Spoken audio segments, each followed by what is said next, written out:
agora, começou a gravação, certo?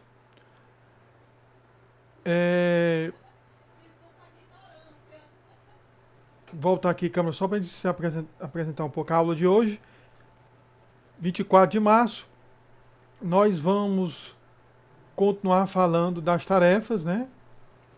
Que a gente começou ontem e explicar um pouco como é que a gente vai fazer para usar a nuvem para poder executar código paralelo, né? Ok?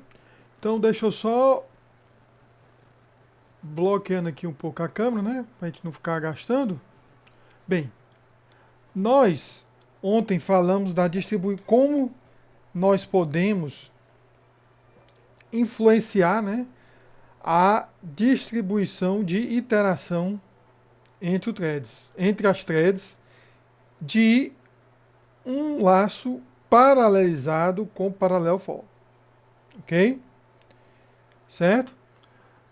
O que nós mostramos aí um exemplo em que as primeiras iterações têm uma carga de trabalho simulada, né? Não uma carga de trabalho legítima, mas uma carga de trabalho muito maior do que as últimas, né?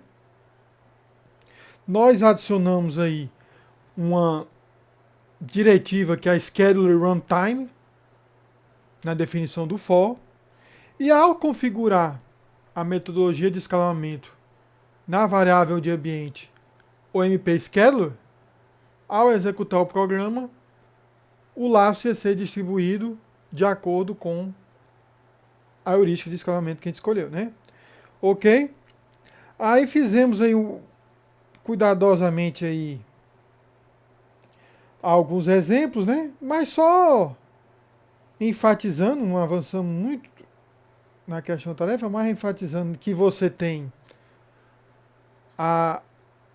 o escalonamento estático, que é a maneira mais óbvia que a gente estava vendo, que era simplesmente pegar o número de iterações, dividir em chunks de tamanhos fixos e atribuir o chunk para cada thread. Isso é feito de maneira estática durante a compilação, né? Aí ele mostra um exemplo como seria feito isso para max igual a 14 iterações, né, desse código aqui, certo? E 4 threads, ok? Depois teve um exemplo em que você coloca scheduler static, mas você coloca o número natural, né? Em seguida ali. Ao colocar esse número natural, você determina o tamanho do chunk.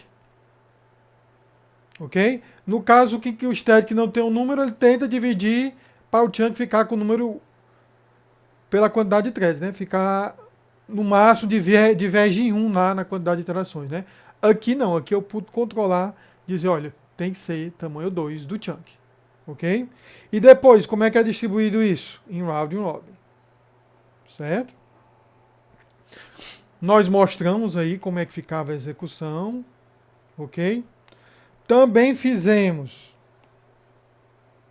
o caso em que é dinâmico, que pode ser também como estático apenas dinâmico, ou você dizer o dinâmico o tamanho do chunk. O que é que ele está fazendo? Cria o chunk do tamanho determinado e coloca tipo numa fila de alocação, num pool. Os threads, em tempo de execução, é que vão consumindo desse pool e executando, né? O que a gente viu que para esse exemplo, que é muito simples, esse caso Dynamic, ele trouxe uma distribuição de carga melhor entre os threads. Ok? A gente viu que tem alguma semelhança entre o que ele afirma, né, na execução com os tempos. A gente executou um exemplo, que está lá no repositório. De fato, os tempos corroboraram aqui com esses intervalos, né? Para esse exemplo deu tudo certo. Ok? Aí mostramos aí um resumo de cada um aí das técnicas, né? Sendo que essas técnicas você pode sempre colocar runtime e configurar a técnica pela uma variável do ambiente, ou você pode no código, olha, Nesse código ele só executa com essa técnica aí. Você pode colocar de maneira fixa no código. E você pode também deixar que o compilador decida para você. Certo? Aí depende do compilador, se for um compilador muito bom na parte de OpenMP, ele já pode, não, automaticamente vou transformar no Dynamic, porque eu notei algum padrão no laço que está sendo executado, ok? Se você não informar nada, como é que fica? Vai ficar como alto, deixando o compilador resolver. Certo? Aí mostramos isso para o conjunto de Mandelbrot, a geração do conjunto Mandelbrot, que nada mais é do que um cálculo que vai sendo executado no máximo de interações. Tem uma definição matemática do que é esse conjunto, não nos interessa no momento, né? Até porque a gente não está querendo a imagem. Mostramos o código aí, certo? Esse código eu coloquei no repositório, só que nós executamos ontem. Adeus o código, tá limpo aí. E o que ele afirma aí no livro, o texto que a gente adotou, que usando o static 100 no lugar de apenas static, o speedup melhora 30%. Né? Usando dynamic, se melhora ainda mais o speedup. Ele afirma que isso ocorre porque cada IJ lá, o ponto, levaria uma quantidade de trabalho diferente. Na prática, o que a gente notou é que não foi tão assim não, certo? Aí eu suponho que talvez o compilador, o GCC, que eu nem sei qual é a versão. Qual é a versão que a gente está usando do GCC? Por padrão, ele já use alguma 7.5, né? Já usa algum aprimoramento. Quando a gente mexeu muito no Dynamic e botou valores muito grandes, certo? Tal, aí realmente deu para montar uma cor, mas não nessa casa aí de 30% às vezes cor, ok? Mas aí também tem a ver no fato do que todos os parâmetros aqui desse programa eu acabei botando manualmente e eu não tenho muito noção do que é esse conjunto, de qual tipo de cálculo, não sei se eu consegui ficar. Eu acho que aqui ele falou num caso extremo, né?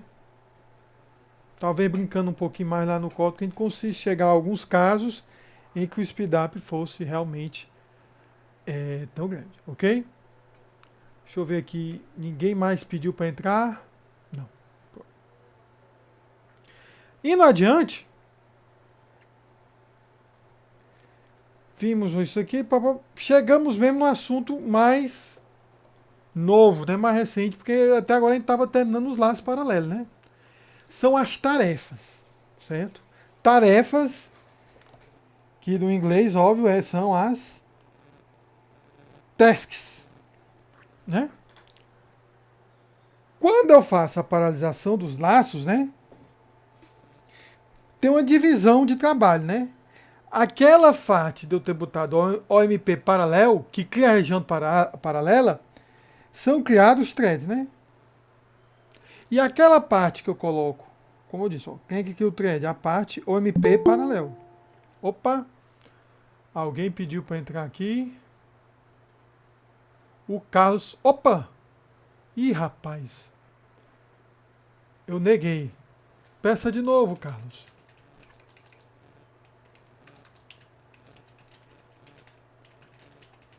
Neguei sem querer.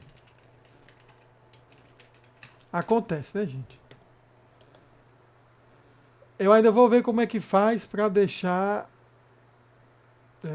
qualquer pessoa que quiser entrar permitir. Deixa eu ver se ele tenta de novo aí, né? Isso aqui. Ah, olha aí. Com muita calma nessa hora. Permitiu o Carlos entrar aí, né? Deixa eu ver, entrou o Roberto, entrou o Carlos. A Carlos, desculpe aí, foi um ato falho, certo? Pois bem, gente. Tudo bem, professor. Tudo bem, ótimo, né? Voltando aqui, ó. Quando eu boto OpenMP paralelo, ele já cria as threads. Quando eu boto o for, o for, é que as iterações do laço são criados os chunks e dividem entre as threads, certo? Você pode imaginar, não, eu não diria uma iteração, mas você pode imaginar um chunk como se fosse uma tarefa, tudo bem? É uma tarefa que vai ser despachada para um thread, né? Uma requisição que é designada para um thread, ok? Então, basicamente foi isso que eu falei das tarefas. O exemplo que a gente deu, esse aqui, é um exemplozinho para calcular a soma, né? Só que ele faz a mesma coisa que um for faz, só que agora usando as tarefas. Tudo bem? Nesse ponto aqui, né, são criadas as threads. Então, tudo aqui dentro é para ser executado por cada uma das threads, né? Aí eu chego no for. Prestem atenção, não tem o paralelo for. Só tem o paralelo. Vai ter essa single aí, certo? Vamos voltar aqui a pouco para ela. Vai ter o for. E o for, dentro do for, tem uma pragma task. Certo? Então, isso daqui mais interno será o corpo de uma tarefa, né? Tudo bem? Sendo que nesse exemplo, o task, que é a quantidade de tarefas, e o max, que é até, eu estou contando números de 1 até max aí, ok? São fornecidos pelo usuário. Dentro da tarefa se calcula LO e HI, que são aqui, ó, LO e HI. Se fazendo essa aritmética, você vai ver que é o número base e o número final do intervalo que cada thread vai calcular. Aí toda vez que a diretiva pragma ou mptask é encontrada, uma nova tarefa é criada. E não significa que uma tarefa é um thread. Uma tarefa é uma entidade lá, um job, uma descrição de um trabalho a ser feito que vai ser designada para um thread. Ok? Aí por que a gente tem essa single? Essa single, enfatizando, a gente até falou ontem, garante que só uma thread executa o controle do laço, criando as tarefas. Então o que é que esse laço aí vai fazer? Começa a executar, a região paralela cria os threads, aí quando chega na diretiva OMP single, um desses threads, pode ser o mestre, o 0, 1, não importa qual deles, um deles vai executar esse laço. Só um deles. Só que ao executar o laço, o que ele faz não é executar esse código. Ele vai pegar esse código e jogar na tarefa. Então um thread vai jogar, vai criar todas as tarefas, e quando ele terminar de criar as tarefas, essas tarefas vão ser designadas para todos os threads executarem. No esquema tipo fila ou pool. Quando todos eles terminarem de executar todas as tarefas, é que sai da região paralela. Ok? Então, na verdade, eu estou meio que, em vez de aceitar que o laço cria chunks e esses chunks são designados para threads, eu estou meio que eu manualmente dizendo o que vai ser a tarefa. Ok? E por que isso dá flexibilidade? Porque, né? A gente volta daqui a pouco para dizer por que dá flexibilidade, mas olha só. Essa diretiva OMP-task cria uma tarefa, que é designada por um thread. Eu posso ter duas cláusulas, as cláusulas final e if, que avaliam a expressão lógica. A final, expressão lógica, se a expressão lógica retornar verdadeira, eu não crio uma tarefa. Isso é, por exemplo, quando eu estou começando a fazer um programa. Se eu achar que a quantidade de trabalho é muito pouca para mandar uma tarefa, eu não mando a tarefa, eu não crio a tarefa, né? Eu mesmo executo. A if decide se a tarefa a ser criada bloqueia ou não a que está criando, porque eu posso ter tarefas criando tarefas, né? Ok? A gente vai ver exemplo disso aí. E a cláusula single, né? Ela garante que apenas um thread executa. Então você meio que consegue criar agora no seu código um código em que vai definir como as tarefas são criadas, ok? E vai poder deixar essas tarefas prontas para serem executadas por outros threads. Nesse caso aqui, ele faz a mesma coisa que um for, né? Então, se professor, não tem vantagem de fazer isso. Mas, certo? Mostrando aqui outro exemplo que a gente já viu em for, mostrando agora em tarefas, né? Esse é o exemplo do Fibonacci. É a mesma coisa. Cria região paralela. Um thread vai criar as tarefas. Cada tarefa chama uma invocação de Fib, que calcula o número Fibonacci. Novamente, uma única thread vai criar as tarefas. E aqui você nota que as threads mais rápidas são criadas primeiro, né? Porque o N começa de 1. Então eu vou criando tarefinhas simples e tal. E só as últimas vão ser. Se eu quisesse fazer o contrário, era só inverter ali o laço, né? Então já dá uma flexibilidade que no for não é tão direto, né? Mas, aí respondendo aqui, foi onde a gente parou a aula passada, né? Qual o cenário mais interessante para usar tarefas? O cenário mais interessante para usar tarefas é quando não sabemos o número de iterações. Sempre que a gente usa um for, a gente tem lá a noção, né, de quantas iterações vai executar o for, né? Quando a gente não sabe, quando é que a gente sabe? Muitas vezes quando a gente usa recursão para controlar a execução do programa, né? Certo? E o exemplo clássico de um programa de recursão, gente, é a ordenação Quicksort. Tudo bem? Claro, professor, se eu fizer uma análise de complexidade do Quicksort, eu tenho noção do número de interações. Perfeito, você tem, né? Mas não é normal a gente pensar assim. Quando a gente faz um programa recursivo, às vezes a gente não pensa muito em quantas iterações seria, porque a gente está tentando tirar proveito da abstração da recursão, né? Então, como é que a gente faria um quicksort paralelo? Ok? Olha só. Olha aqui esse exemplo aqui. Certo? No livro, ele executa um problema que eu acho mais diferente, que ele usa o quicksort para ordenar um vetor de palavras, né? Palavras que são arrays de string, ok? Talvez é que ele quisesse passar como entrada um texto bem grandão e ordenar as palavras desse texto. Tudo bem? Eu achei mais interessante trabalhar com inteiros, certo? Na prática, porque a gente quer mostrar, não faz diferença, certo? Mas vamos explicar esse código aí. Vamos fazer um pequeno walkthrough rápido nesse código aí. Ó. O nome do código, depois eu vou mostrar lá no Visual Studio Code o resto da main para chamar esse código, ok? Na verdade aqui já mostra também, né? Ok, mas vamos mostrar aqui. O interessante é que tem uma chamada de função, coisa que a gente não mostrou ainda, né? Olha aqui. Void parquesort é a minha função. Minha função vai receber um vetor de inteiros, certo? Um limite inferior, um limite superior. Tudo bem?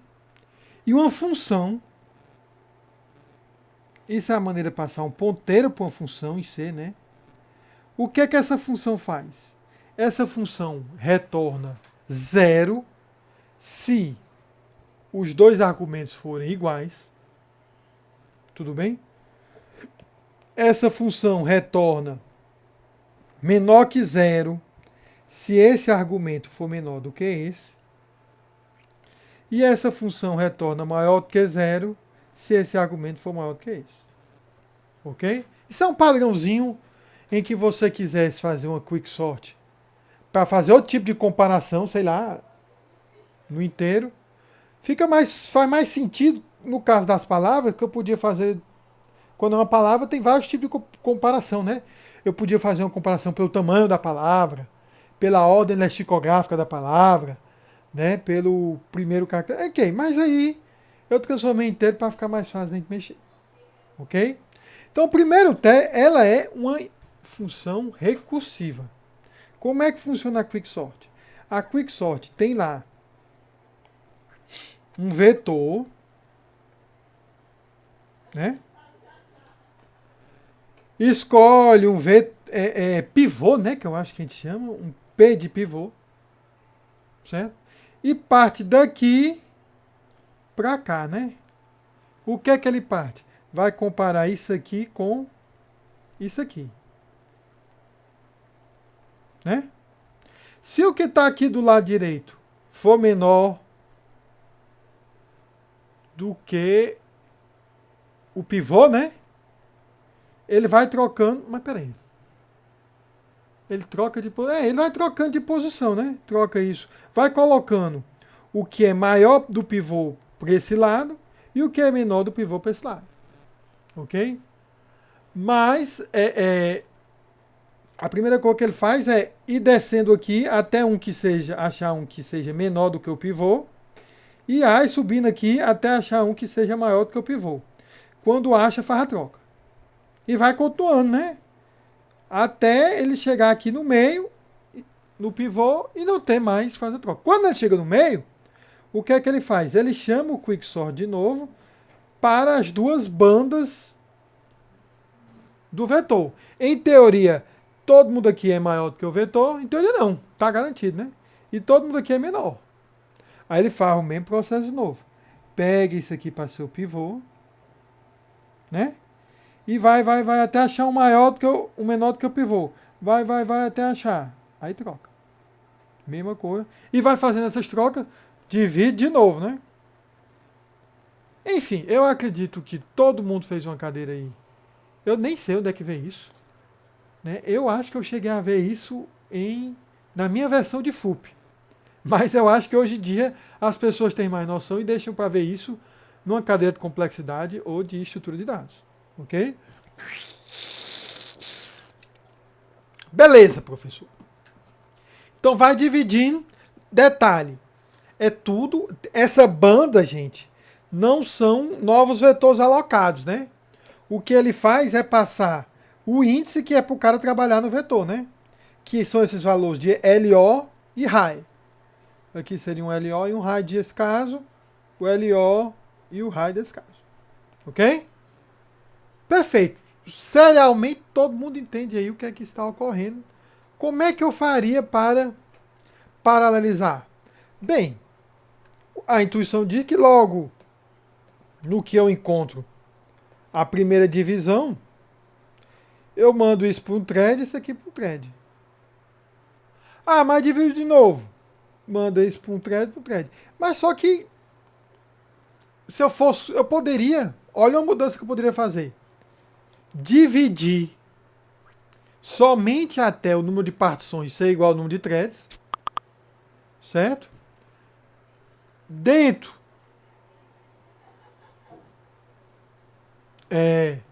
de cada partição menor, rodar outro algoritmo de ordenação, né?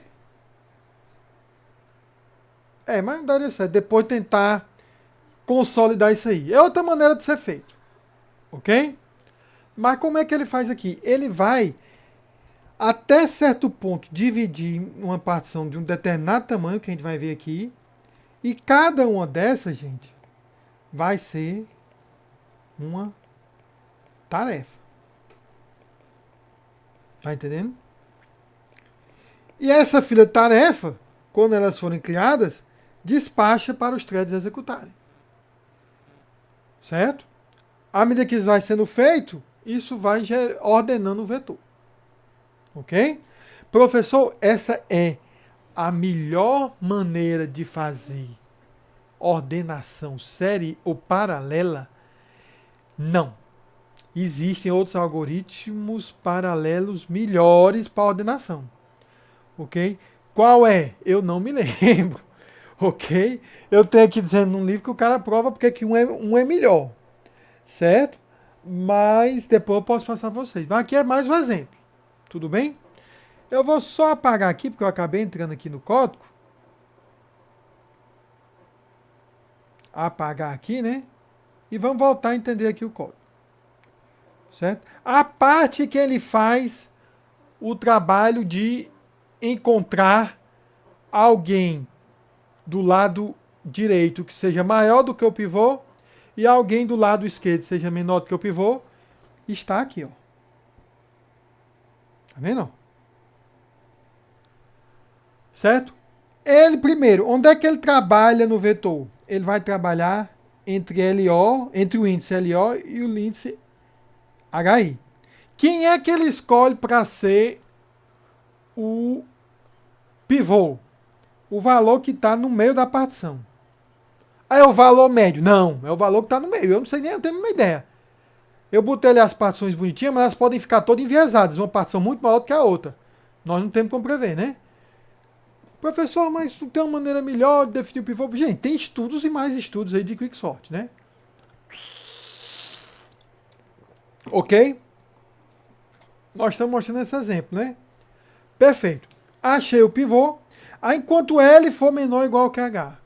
Enquanto eu não tiver encontrado lá no meio da partição, eu vou aumentando L, sendo que toda vez que ele aumenta, ele compara para ver se é menor do que o pivô. E vai diminuir H para ver se ele encontra alguém menor do que o pivô do lado direito.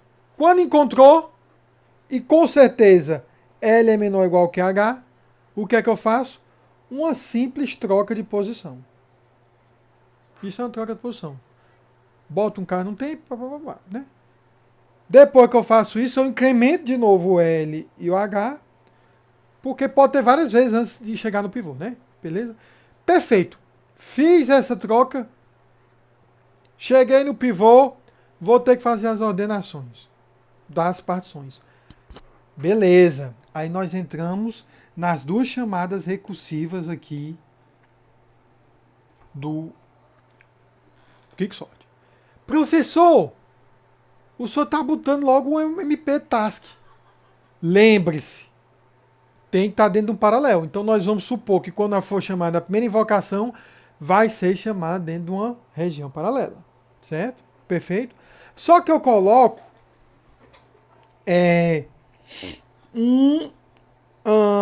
um final. Tudo bem? O que é que esse final faz? Esse final, ele compara o valor de H e LO. É como se ele fosse ver o seguinte, rapaz, o tamanho da partição que eu vou criar é menor do que 1000? Rapaz, é menor do que 1000. Então, se for menor do que 1000, eu não crio a tarefa. O que é que eu faço? Simplesmente chamo o paralelo quicksort recursivo. Então, o que é que a gente já sabe aqui? Que quando for menor do que 1000, a própria tarefa já executa, não cria uma nova. Ah, professor, mas a partição nova a ser criada é maior do que 1000. Beleza, então eu crio uma nova tarefa para executar. Certo? Aí você já vê, se eu mandar um vetorzinho simples de tamanho 1000, não vai ter paralelismo nenhum, né? Ok? Então, mas como é que ele chama a primeira invocação?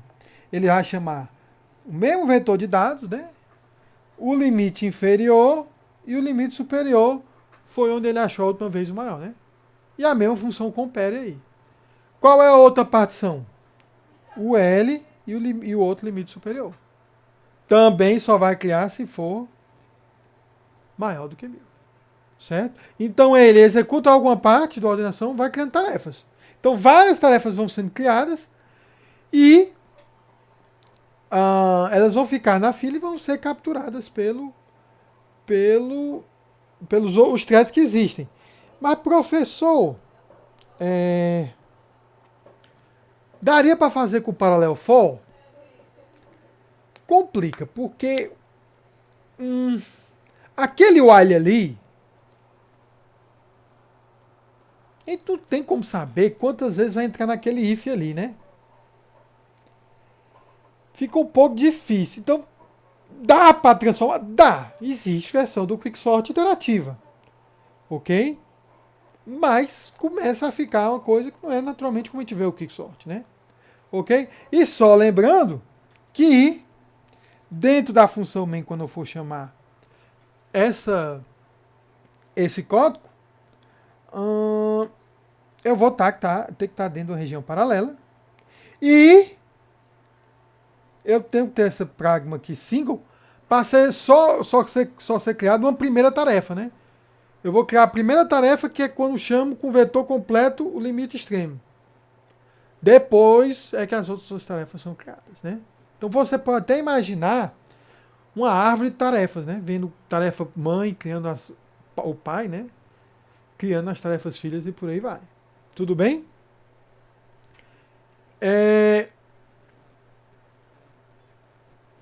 Pois bem, pessoal. Então a gente já viu a primeira coisa. Que se for menor do que 1000 não vai valer muito a pena. Então vamos executar agora o Quicksort no código que eu vou mostrar aqui no Visual Studio Code, que gera aleatoriamente aí o vetor de números inteiros. Tudo bem? Eu vou meio que confiar que vocês estão concordando que esse código inicial serial funciona. Porque se a gente for fazer para eventos de 10.000, 30.000, para imprimir na tela vai ficar muito grande, né? Mesmo assim, tem uma versão lá com printf. Se vocês estiverem lá, como é que diz? Duvidando que funcione, a gente vê lá. Ok? Ninguém falou nada aqui no chat. Não. Perfeito. Vamos lá executar no Visual Studio Code. Tá aqui o Visual Studio Code. Deixa eu só fechar isso daqui. Vou botar isso aqui do lado, né? Certo? Deixa eu ver como é que eu explico aqui rapidinho o que é que eu fiz aqui para vocês. Vou salvar aqui. Essa comparar é como eu disse para vocês. Se A for igual a B, retorna 0. Se A for menor que B, retorna menos 1. Só precisa retornar um valor menor que 0. E A for maior do que B, que é o caso aí, totalmente não seguido aí nessas cláusulas do if, retorna 1. Isso é um padrão em C. Você fazer essas funções de comparação retornando esses valores aí. Se você se lembra lá no string compare, né, o str compare, tem essas coisas aí, ok? Eu fiz um print data que eu usei só para ver se o código inicial estava funcionando mesmo, porque não tem condições de ficar exibindo aí 10.000 vetor, 10.000 elementos inteiros, ok? Certo? Mas tá aqui a função. Eu botei lá uma chamada de printf para imprimir, como é que diz? Algumas cores enquanto eu estava lá mexendo, mas não tem por que a gente ficar imprimindo. Eu vou confiar que vocês confiam em mim, né? Que o negócio está executando. É a mesma função lá que eu descrevi lá no slide, certo? Aí aqui, o que é que tem de diferente aqui no main? Ó, essa parte aqui tá igual. Tá bom? Aí, essa parte aqui é que eu recebo o tamanho do vetor e o valor máximo que pode estar lá no vetor. Certo? Eu quero entre números, assim, entre 0 e 90. Um vetor de números inteiros, que cada número é de 0 a 99, uma coisa do tipo.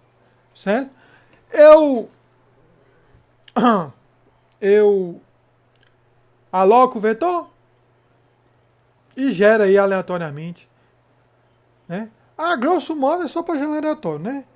Isso vai ter um impacto aí. O ideal para realmente fazer comparação, né? Era sempre usar o mesmo vetor para todo o caso paralelo que eu fosse estudar, né? Porque o vetor aí gerado aleatoriamente ele tem um impacto aí, mas vamos supor que é perfeitamente aleatório, né? Tal, então, mas o correto mesmo, se eu fosse fazer uma análise de desempenho, era pegar os casos de entrada fixo, né? E sempre usar aqueles casos para testar, ok? Mas o que eu crio os threads? Single, né? Um desses threads vai criar essa tarefa. Ele, quando for criado, ele vai fazer isso aqui. Não, ele não faz não. Ele cria uma tarefa para fazer isso aqui, né? Só que essa tarefa criada, como só tem ela, é alocada para um thread. Aí ela vai fazer isso aqui e vai criar mais duas outras tarefas, né? Lembrando que se der certo isso aqui, né? Se der falso e puder entrar, elas criam a tarefa para executar isso aqui. Ela não fica esperando, não.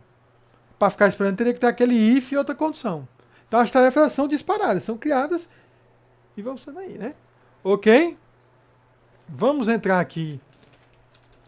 Repositórios, paralelo, OpenMP.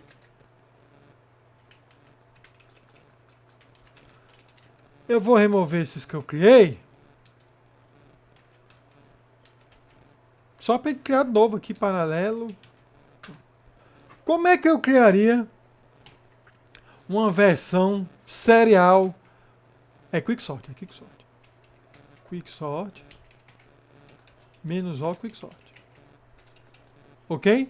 Isso aí vai criar uma versão serial do programa. Eu vou até chamar de... Bom, fica claro aí que é o quicksort serial, né? E como é que eu criaria uma versão paralela?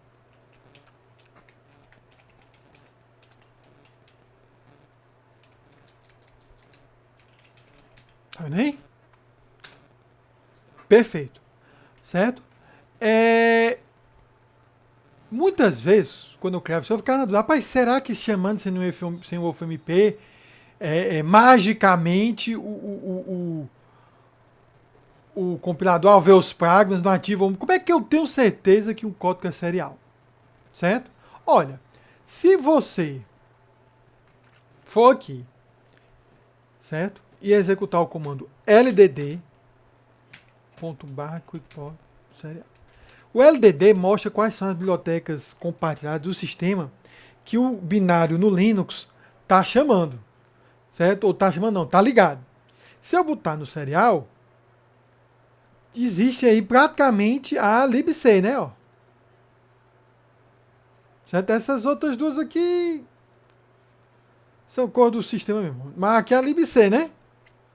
Agora, se eu fizer a mesma cor para o paralelo, vamos ver se tem alguma coisa diferente. Olha só. Aqui só tinha 3 aqui, ó. Ele pegou a biblioteca do OpenMP e pegou a libpthread. Aí você já sabe que por debaixo dos panos o OpenMP está chamando pthread, né? Fiquei curioso agora, eu não estou com o ambiente configurado. E eu não sei se o compilador, como é que seria no Windows, né? Eu não sei se o compilador C da Microsoft é disponível aí. Mas poderia pegar o da Intel, que roda no Windows, né? E a gente vê qual é a biblioteca que ele usa. Deve ter uma biblioteca aí, não sei se pthread, winthread.dll, alguma coisa assim que ligasse, ok? Então eu sei que um é paralelo e outro não é. O que é que eu tenho que passar? 2 parâmetros. Quais são os 2 parâmetros?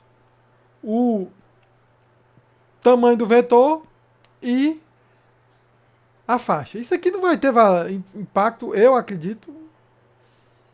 Terá que ter algum impacto no desempenho? Se eu botar uma faixa de valores possíveis, tem menos chance de ter valor repetido, né?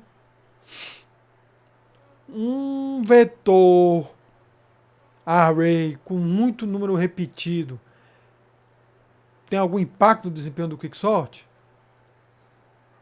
Não sei. Então, não vamos botar um valor grande também. Vamos botar 1000 para ser o máximo, certo? Eu vou fazer o seguinte, ó, time quicksort serial,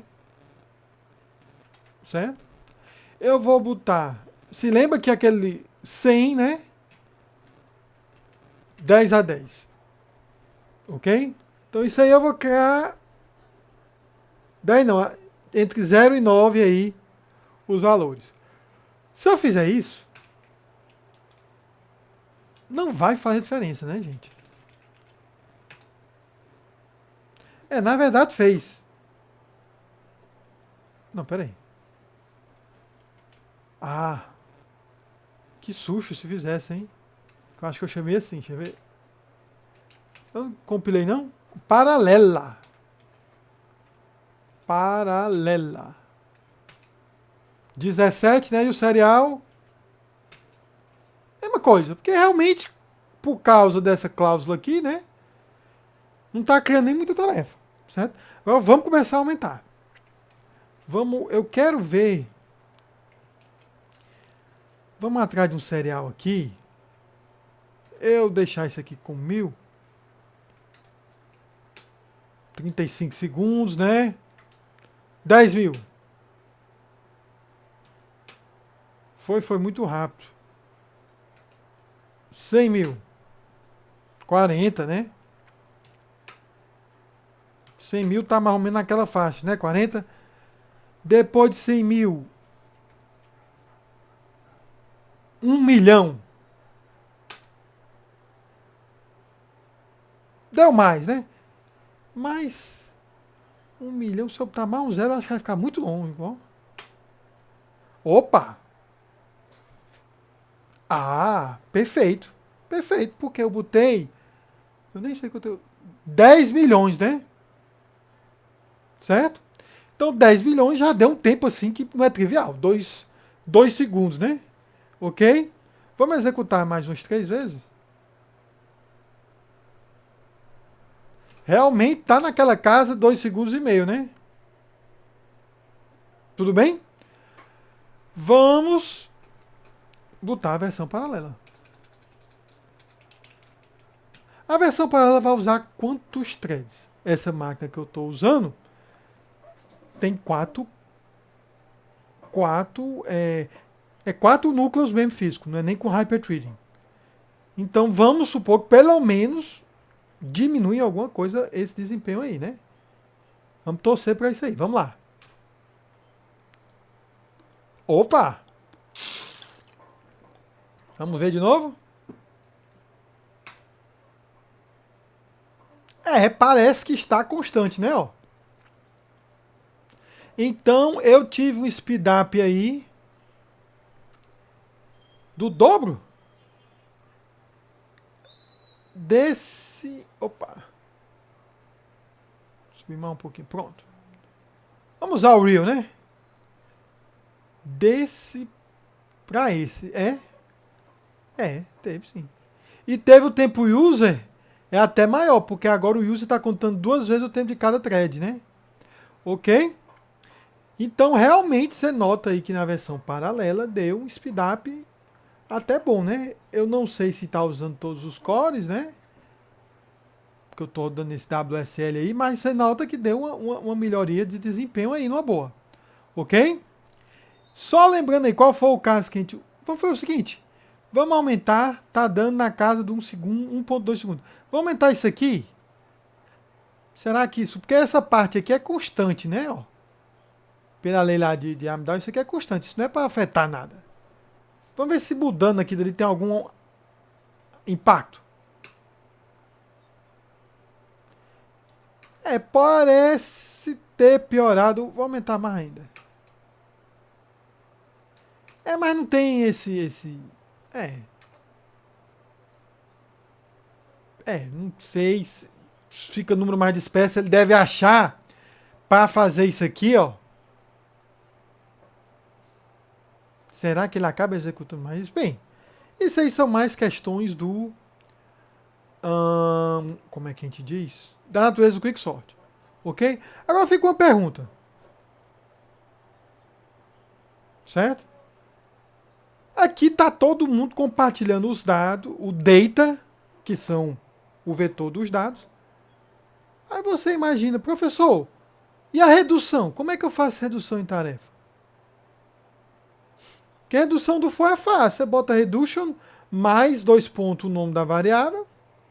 Perfeito. Né? Você pode fazer uma pequena variação. Aqui é a mesma coisa do código anterior, mas ele fala o seguinte. Eu vou contar toda vez que eu faço uma troca entre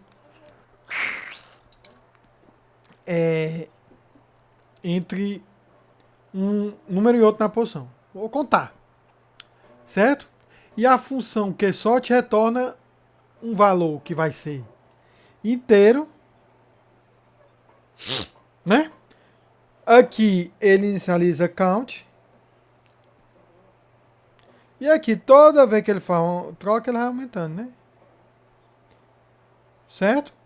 E ele retorna lá no final count. Mas count somado a quem? Ele vai colocar LO count aqui, high count aqui. Certo? Professor, mas o senhor disse que quando ele chama e cria a tarefa, ele não bloqueia, ele continua. É verdade, ele continua, porque ele pode até criar outras tarefas. Mas aí o que é que a gente faz? Adiciona isso aqui, ó. Tá vendo? Ó? Aí o que é que ele faz? Ele cria as tarefas, mas a tarefa que criou, ela não finaliza. Ela espera as tarefas filhas serem criadas, calcular cada um sua contribuição por valor, recebe esses valores, soma na variável quando ele retorna. Enquanto ela está em task wait, gente, ela fica bloqueada, viu? Ela não fica meio que ocupando o thread, não. Porque se ficasse ocupando o core, podia ter um deadlock, né? Mas não. Ela fica bloqueada. Certo? Então, há maneiras. E outra coisa. Se for o caso, você pode usar o PMP Critical, né? Para fazer uma soma intermediária ou alguma coisa do tipo. Ok? No Quicksort não precisa. Tudo bem? Então, eu queria lembrar que a gente usou... Nós usamos... 10 milhões, né? De números. E ficamos na casa do 1 minuto e 300 segundos. Por aí. 300, 400. Executando uma máquina de 4 cores. Ok? Deixa eu ver só um negócio aqui. Opa. Não. Mexi foi no código. Git status.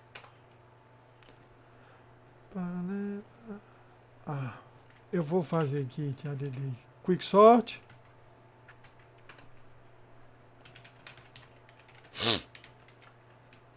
Quicksort como usado na sala, né?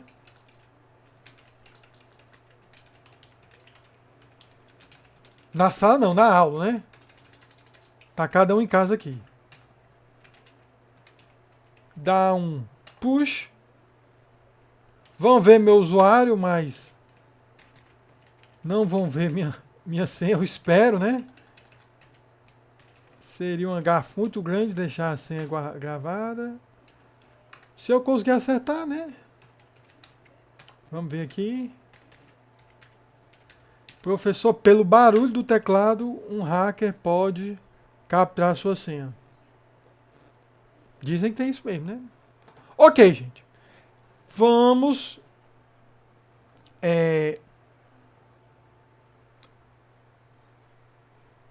A grosso modo, a gente terminou o OpenMP. O OpenMP basicamente é isso aí. Tem outras coisas mais avançadas? Tem.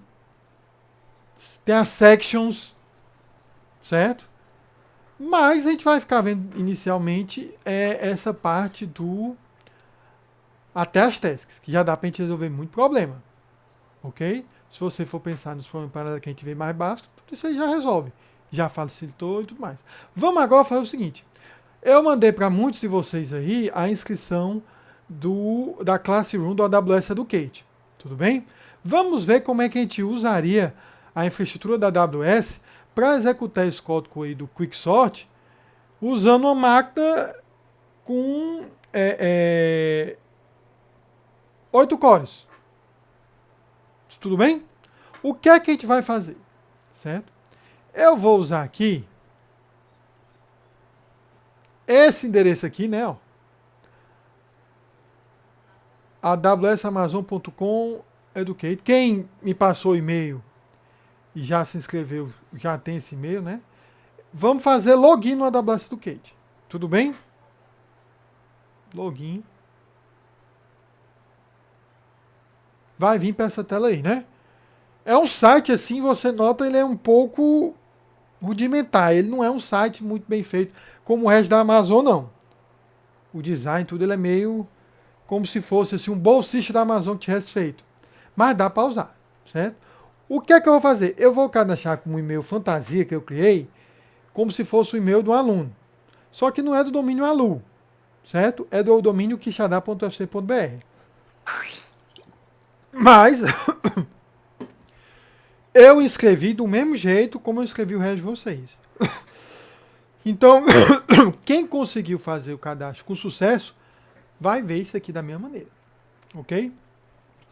Você que está assistindo esse vídeo e não faz parte da turma e vai querer hackear aqui minha conta, entenda que é acadêmico, tem um limite aqui, certo? Qual foi a senha que eu coloquei?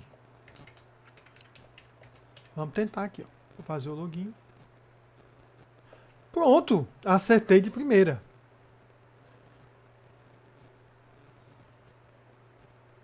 Certo? Deve aparecer algo parecido com isso aí. Ok? Ou você vem aqui em My Classrooms, ou você vem em Classroom Credits. Se você vier em My Classrooms, já vai para essa cara. Agora o professor não está aparecendo desse jeito. Você pode vir em Classroom Credits, Request and go to an AWS Educate Classroom e go to My Classroom. Como eu disse para vocês, a usabilidade não é da melhor possível, né? Mas vamos lá. Ah, aqui você talvez nem tenha isso aqui, que é a classe onde você é um educador. Você não é educador, mas deve ser ter essa aqui, né? Ó, classes onde eu sou estudante. E aqui é o que eu expliquei lá. Até a descrição que eu botei e tal. Até o final de julho, essa classe existe, Parallel Computing, né? O Programming, seja como for. E tem aqui Go to Classroom. Ao que clicar no Go to Classroom, tu sai desse sistema da AWS e vai para o sistema da Vocareum, que é a empresa, uma empresa que não é Amazon, mas que gerencia os laboratórios criados na infraestrutura da Amazon. Deve ser uns joint venture ou alguma coisa do tipo, né? Mas é outra empresa, por isso às vezes você tem que fazer outro cadastro. Ok? Mas acho que aqui no caso não, ele cria um usuário temporário. Então se eu clicar aqui, Go to Classroom, olha, você está indo para uma terceira parte, né? Alguém que não é a AWS, é o Vocareum, né? Beleza, vamos lá, continuar.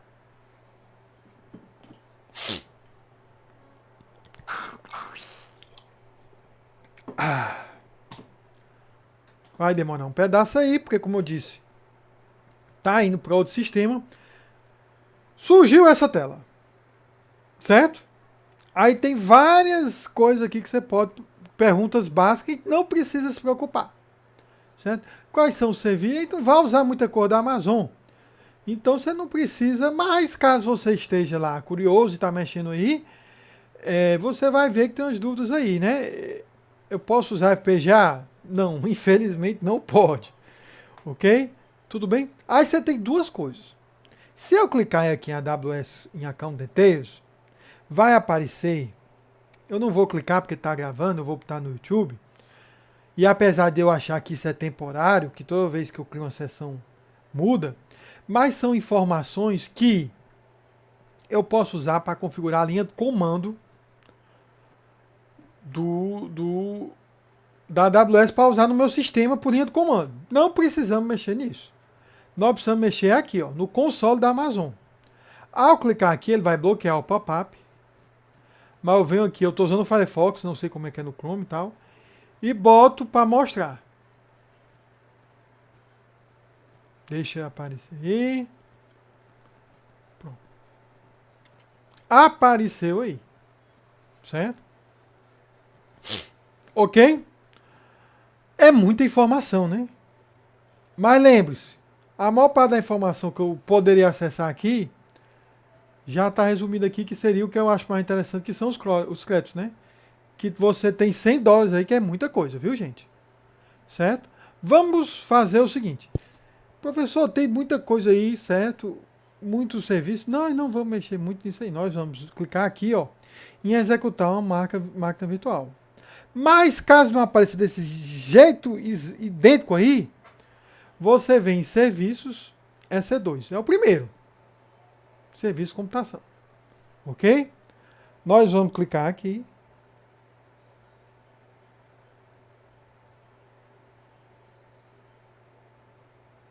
Certo? Eu acredito que já deva ser desse mesmo jeito aqui.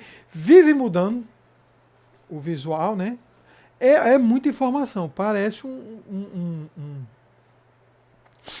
painel de controle de um avião, né? Nós não precisamos se preocupar com isso aqui tudinho. Você só precisa se preocupar com uma coisa aqui, ó. Lançar a instância. Tudo bem? Você vai criar uma instância nova. Aí você vai dar no mais clássico formulário da EC2, que é o passo a passo de criar a instância. Ok? Nós vamos ver rapidamente aqui, porque não vamos se preocupar com todas as opções, né? Nós só queremos saber o básico, que é o suficiente para subir a máquina e a gente rodar código OpenMP, que você viu que não é um código Enterprise, é um código lá C que usa mais CPU, né? Então eu vou aqui lançar a instância.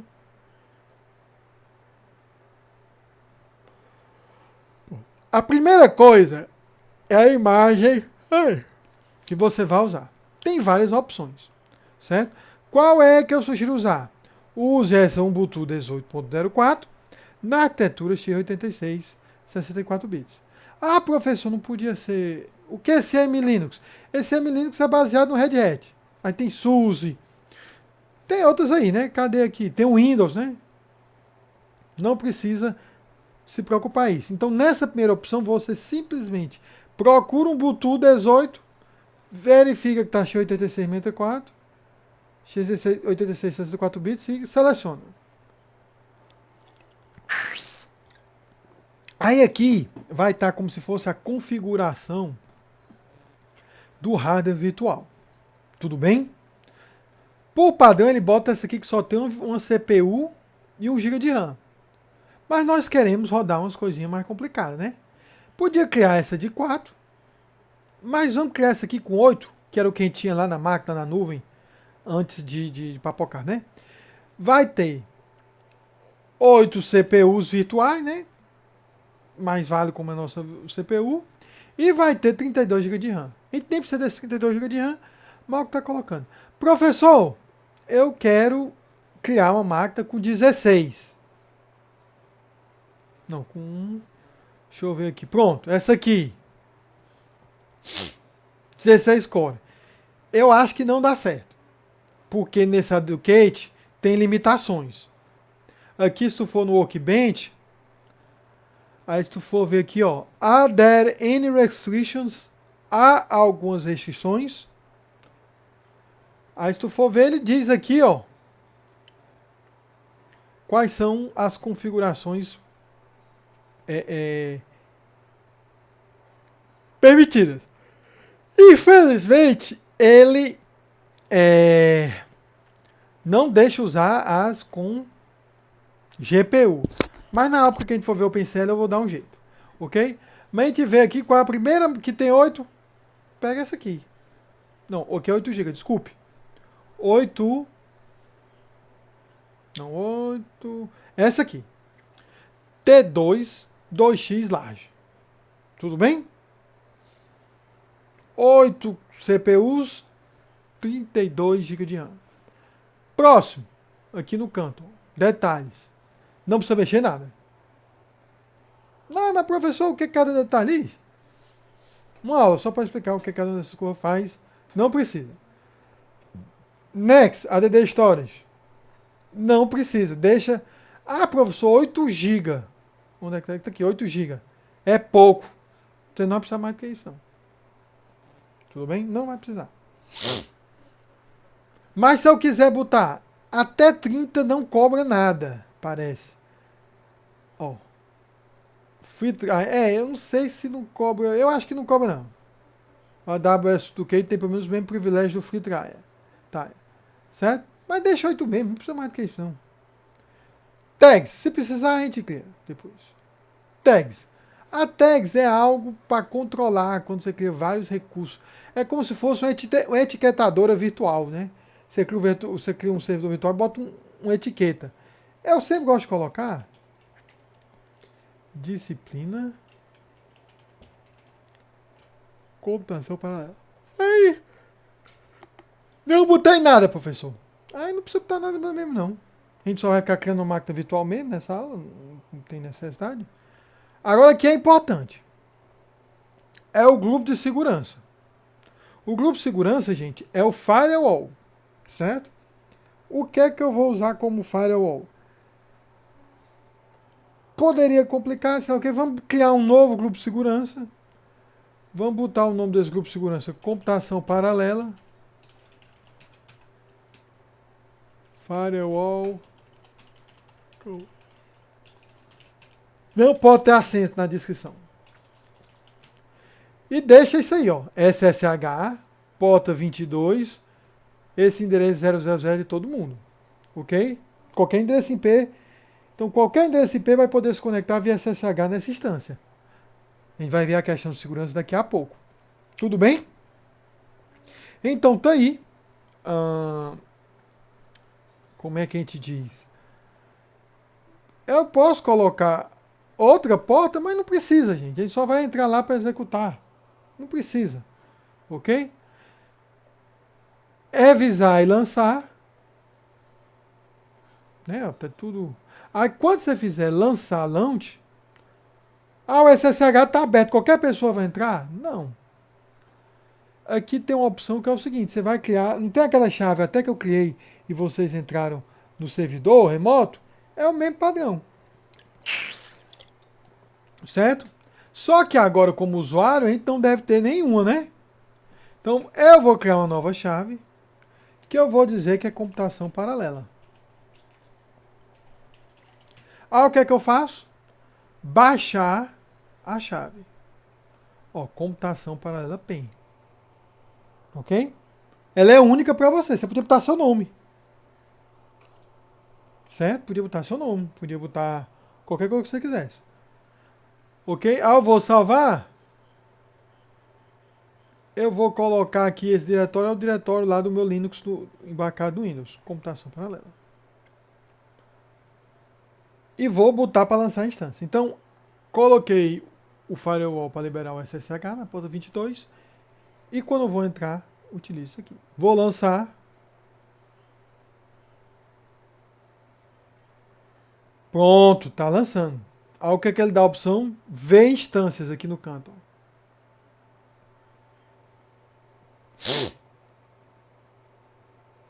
Pronto, tá lançando. Inclusive, quando tá amarelo, a gente vai poder acessar quando tiver verdinho. Professor, qual é o IP para que eu possa acessar essa máquina? Você pode acessar, ó, tá vendo aqui no canto? Ó, por esse endereço público, certo? Ou por esse IP. Um desses outros aqui, ó, public, né, ó, public, ó, são nomes válidos para acessar a máquina. Ficou verdinha, né? Eu vou clicar aqui do lado, ó, ele copia para a área de trabalho, ó. Copiou. Agora aqui, gente, eu vou no terminal. Tá dando para ver o que eu estou digitando aí? Ó, criou aqui o arquivo computação paralela.pem. Se não estiver dando para ver, vocês avisam aqui no chat alguma coisa, viu? Ó, Carlos já disse aqui que tá, então perfeito. Ó, eu tenho que fazer o seguinte: chmod 0600 computação paralela.pem, que é a chave. Aí eu vou fazer como entrar no servidor. Agora a questão é, qual é o usuário que eu vou usar? Certo? Cada imagem que você escolhe tem um usuário diferente. Quando você escolhe a imagem Amazon Linux, o usuário é o EC2-user. Mas quando eu escolhi uma linguagem do Ubuntu, o usuário é um Ubuntu, e eu simplesmente colo aquele endereço. Então, olha aí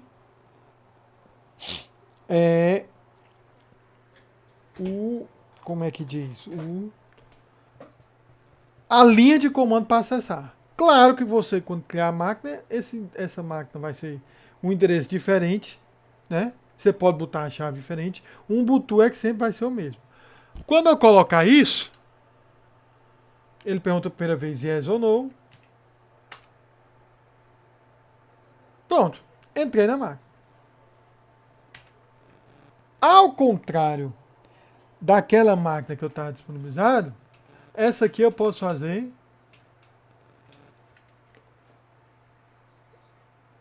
Tá assim, é só aquela mensagem. Eu posso fazer isso, ó. Sudo apt update. Nem pediu senha nem nada. Simplesmente já foi executando. Certo? Eu não preciso atualizar tudo. Sudo apt install gcc e o git. São essas duas únicas coisas que eu preciso para executar meus códigos OpenMP. Yes. Dá raiva que a rede deles é absurdamente rápida, demora mais para instalar na máquina do que para baixar, né? Olha aí.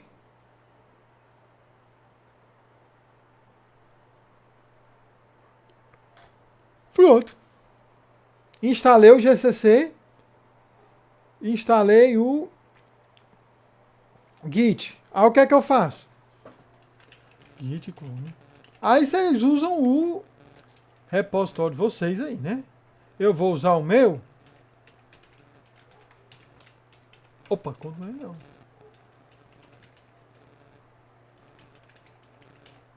Paralelo.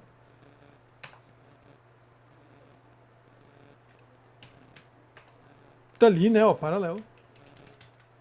Paralelo. OpenMP. Tá ali os códigos que a gente tá usando, né? Se eu for lá no Quicksort, tá aí o Quicksort, do mesmo jeito que a gente sempre fez, né? Não precisamos mexer em código aqui. O que é que fica a sugestão? Você faz na sua máquina. Eu acho que todo mundo tem pelo menos um dual core em casa. Ou se não for dual core, você coloca... faz, cria as threads, vai ficar lento, mas você vai ver que está correto, que eles estão funcionando, né? Ok? Vamos compilar, né? GCC. Não, vamos botar...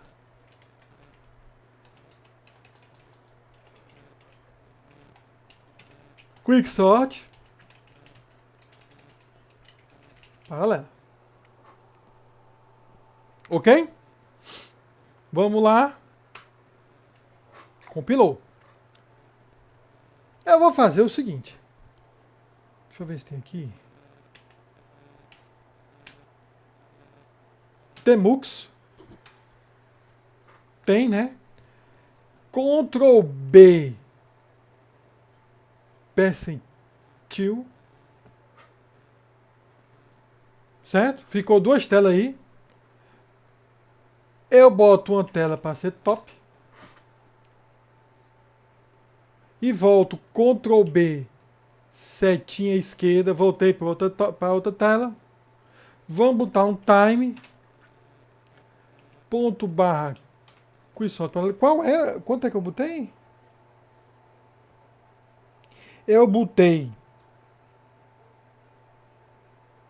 10 milhões, né? 10. Opa, não tem isso. Dá pra ver aqui qual foi o valor que eu tinha? É 10 milhões mesmo? É, né, ó? 10 milhões. E tava dando em volta 1.3, né? Deixa eu ver se tá certo aqui. 10. E eu tava usando valores entre 0 e 100 mil. 1, 2, 3. Vamos ver se ali do lado aparece alguma coisa dos processos e vamos ver o tempo que dá. Eu optei essas duas telas porque realmente é muito rápido, né? Então não dá tempo muito de a gente ver. Vamos lá. Infelizmente foi muito rápido. Mas, infelizmente não, felizmente foi muito rápido. Mas você vê que, eu acho que dá para ver na tela, né? De 1.3 agora rodou em... Como é que diz? 0.7. Dá ao menos a metade. Vamos ver se eu fizer o seguinte. Eu não me lembro se eu fazer P.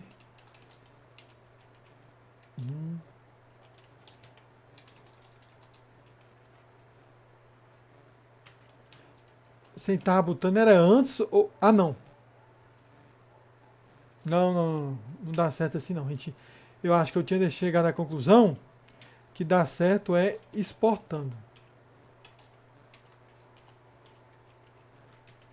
Vamos botar só 2. Vamos ver aqui agora. Opa!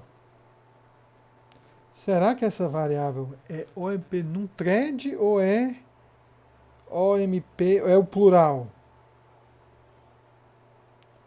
Deixe-me consultar aqui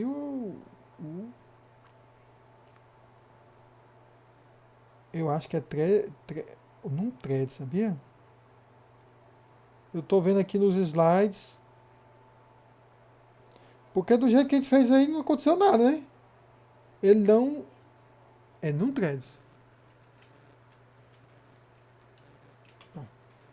Tô dizendo que é para usar só 2 threads. Vamos ver.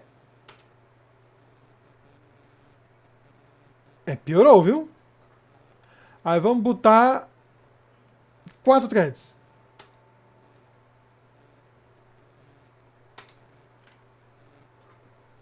Ficou mais próximo do outro, né?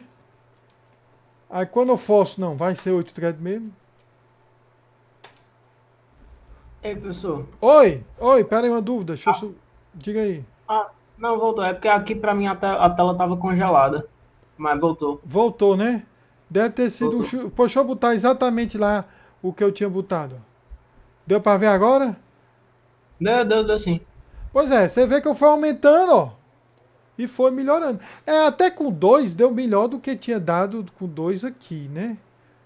Ou com 2. Não, era o serial, né?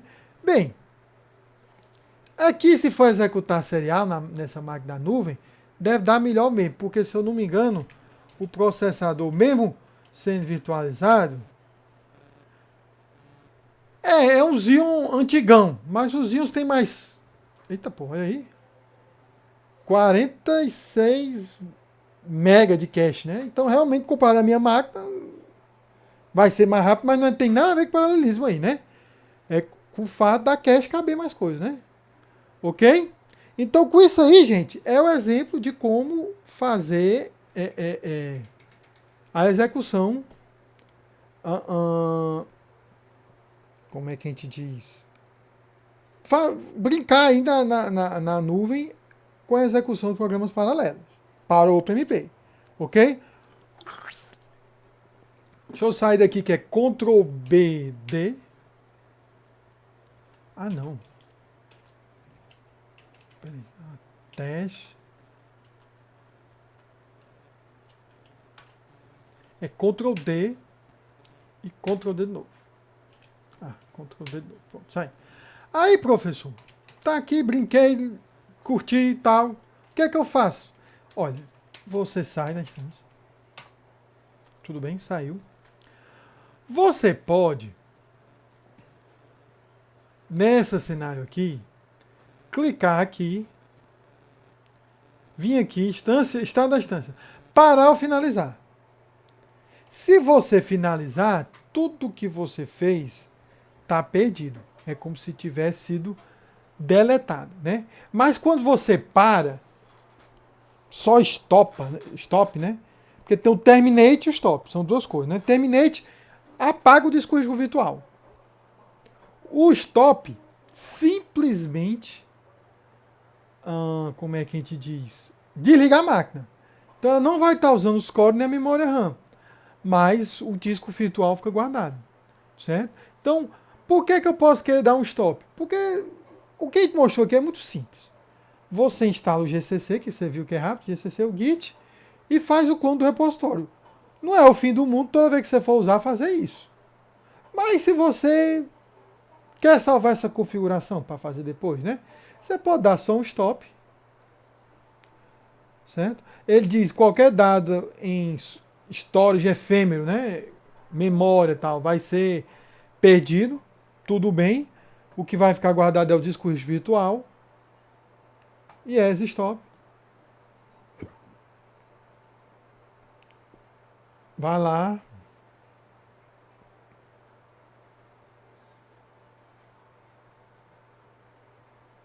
Pronto, eu acho que tá parando aí. Vai ficar vermelhinho aqui.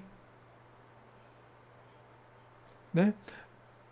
Detalhe importante. Quando você ligar de novo, a chance desse IP público aqui mudar, viu? Não ficar o mesmo. Mas não tem problema. Você vai lá no comando aqui é o mesmo comando mudando essa parte aqui. Né? Não tem mistério para fazer isso aí, né? Ó, parou. No que eu parei, o que é que eu faço? Sair do sistema. Sair do sistema. Né? Parei. Se eu retornar. Aqui pede para fazer login, né? Eu tenho que, na verdade, vir aqui no Educate de novo. Clicar no console. Eu só consigo fazer login, professor, pelo... é o segundo. Pelo Educate. Se você criar uma conta, você pode depois pegar. Se você criar uma conta normal da Amazon, usando cartão de crédito, telefone, tudo, você pode depois pegar créditos aqui nesse Educate e botar nessa sua conta normal. Mas quando você não fizer isso, você só pode acessar por aqui. Certo? Aí, ó, quando eu colocar aqui EC2,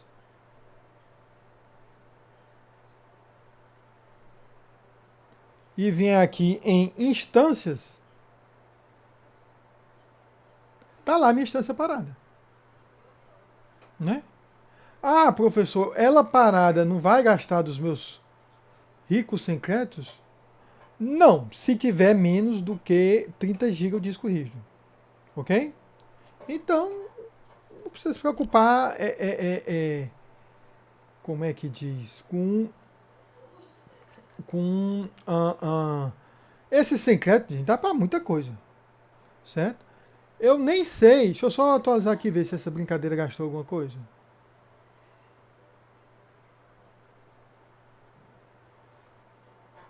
Gastou nada, né? Porque eu posso inclusive vir aqui e ver meu painel. Eu não sei se está ativado. Deixa eu ver. Não está ativado. Eu não posso ver aqui. Mas o que eu acho interessante é o seguinte. $100, né? T2 2x large, né? Estão vendo aqui? Quanto é esse negócio aí?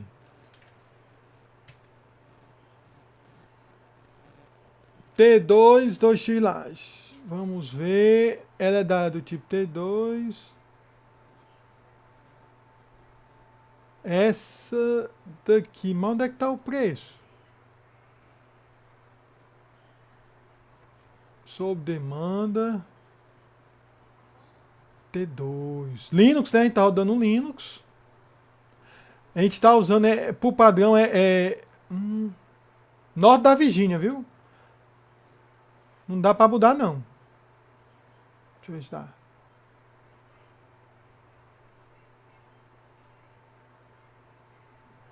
Não era pra dar pra mudar, não. Porque eu achava que o Educate só tá disponível, não, mas... errou, Norte da Virgínia. Qual é o nome? T2. Cadê a T2? Tá aqui, ó. 8 código. O que é variável? Não sei o que. Esse é garantia de serviço, né? Ela custa 37 centavos de dólares por hora. Né? Professor, o dólar tá caro. Mas a gente tem 100, né? Se a gente for ver... Cadê? A calculadora do Windows. 100 dividido por 0,3712. Dá isso aí de horas, né? É muita hora pra gente brincar, né? Isso aí por 24, que é um dia. Dá um 10. A gente não vai executar isso, gente. A gente não vai executar. A gente não vai. Eu não vou passar para você e deixar algo que fique executando à noite. Se a gente pegar uma simulação que dure 1 hora, tá bom. A gente sabe que na prática as coisas computação em alto desempenho, tudo pode demorar mais, mas não vamos ficar nesse nível aí não, certo? Vamos só, como é que diz?